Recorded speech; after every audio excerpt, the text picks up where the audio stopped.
Good morning student.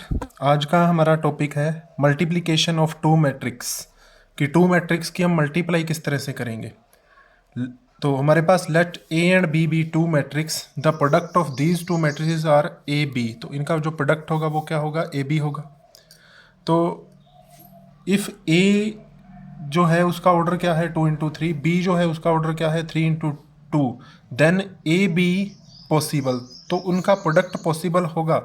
अब product possible कब होता है? Product is possible when column of A is equal to row of B. अगर A के column और बी की रो इक्वल हो। अब ए के कॉलम कितने हैं? 3 हैं। बी की रो कितनी है? 3 है, क्योंकि फर्स्ट क्या होती है रो, सेकंड क्या होते हैं column. First row second column. तो यहाँ पर जो फर्स्ट है उसके कॉलम और जो सेकंड है उसकी रो अगर इक्वल हो तो क्या होगी? मल्टीप्लाई पॉसिबल होगी, वरना मल्टीप्लाई पॉसिबल नहीं होगी। जैसे यहाँ पर नीचे देखिए, यहाँ पर मल्टीप्लाई पॉसिबल नहीं है। मल्टीप्लाई पॉसिबल क्यों नहीं है? क्योंकि ए के कॉलम कितने हैं? 3 हैं। बी की रो कितनी है? 2 है। तो 3 नॉट इक्वल टू 2, तो यहाँ पर मल्टीप्लाई पॉसिबल नहीं है। अब यहाँ पर देखिए कॉलम कितने हैं? 3 हैं। रो कितनी है? 2 है। तो यहाँ भी मल्टीप्लाई पॉसिबल नहीं है। तो मल्टीप्लाई पॉसिबल कब होगी? जब फर्स्ट मैट्रिक्स के कॉलम और सेकंड मैट्रिक्स की रो क्या होंगी?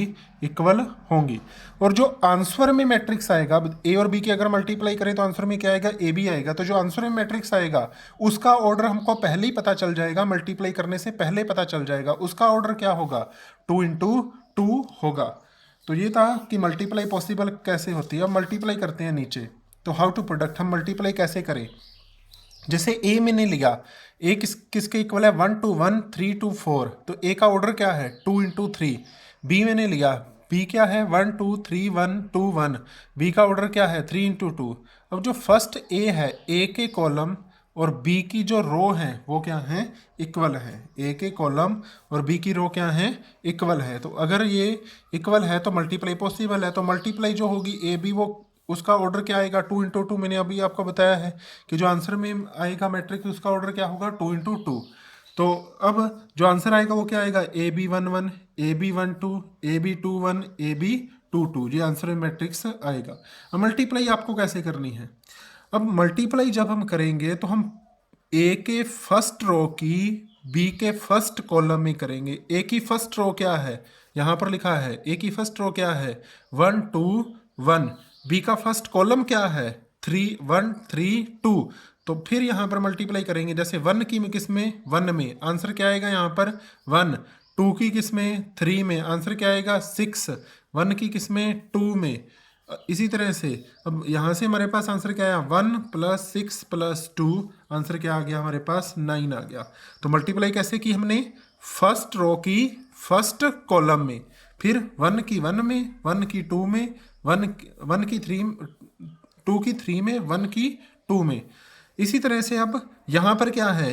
ए बी 1 2 है। तो ए बी 1 2 का मीनिंग क्या होगा? First row second column. तो फर्स्ट रो की अब मल्टीप्लाई करेंगे किसमें? सेकंड कॉलम में। तो फर्स्ट रो हमारे पास क्या है? 1 2 1 है। तो अब सेकंड कॉलम हमारे पास क्या है? 2 1 2 2 1 1 है। तो 1 की फिर 2 में करेंगे तो क्या आएगा? 2। 2 की 1 में करेंगे 2। 1 की 1 में करेंगे तो क्या आएगा? 1। 2 + 2 + 1 आंसर किसके इक्वल होगा? 5 के।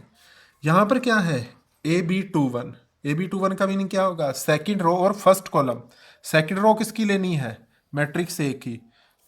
कॉलम किसका लेना है? बी का। तो सेकंड रो फर्स्ट कॉलम।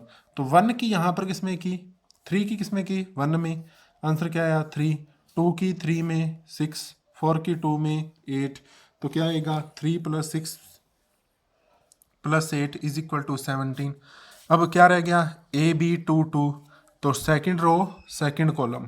तो 3 की 2 में 6, 2 की 1 में 2, 4 की 1 में 4। तो यहाँ से आंसर क्या आएगा हमारे पास? 12। तो ये हम इस तरह से मल्टीप्लाई करेंगे। कैसे करनी है यहाँ से भी आइडिया हो जाएगा आपको।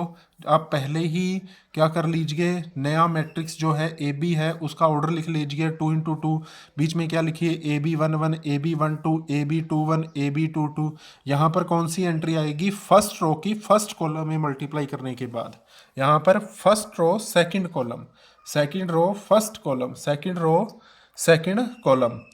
ठीक है, रो आपने किसकी लेनी है, ए की, कॉलम किसके लेने हैं, बी के।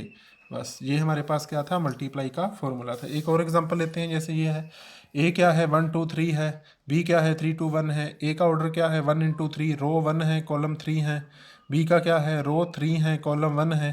तो यहाँ से मल्टीप्लाई पॉसिबल है, हाँ पॉसिबल है, क्योंकि यहाँ पर कॉलम कितनी है 3 है, यहाँ पर रो कितनी है 3 है। तो मल्टीप्लाई में आंसर जो आएगा वो क्या आएगा, 1 इंटू 1। ठीक है, यानी कि ए बी 1 1, एक रो एक कॉलम, एक रो एक कॉलम है तो उसमें कितने कितने एलिमेंट होते हैं, एक ही होता है। तो ए बी 1 1, यानी कि फर्स्ट रो की किस में करेंगे, फर्स्ट कॉलम में, 1 की 3 में करेंगे 3, 2 की 2 में करेंगे 4, 3 की 1 में करेंगे 3। आंसर किसके इक्वल आएगा, 10 के इक्वल आएगा। तो ये कुछ एग्जाम्पल लिखे हैं, आप इनको कीजिए। अगर कोई किसी को प्रॉब्लम हुई तो आप पूछ सकते हैं।